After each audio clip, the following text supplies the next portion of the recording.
So this is what the TH8600 looks like installed in my RZR.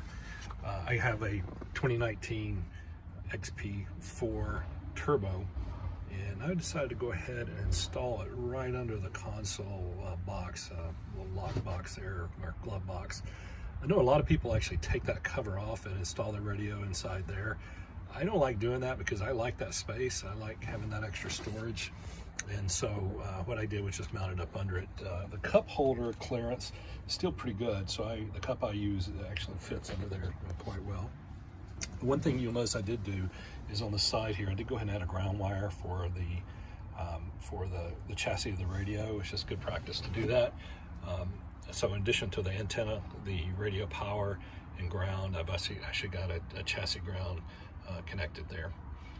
You can see the display is really bright. I went ahead and put the mic mount right up here so I could reach it easy. And you got full controls on the mic so that you can change frequencies and channels. Notice on the back it does say IP67. The older versions of this apparently said IP65, but I guess they've improved it since then.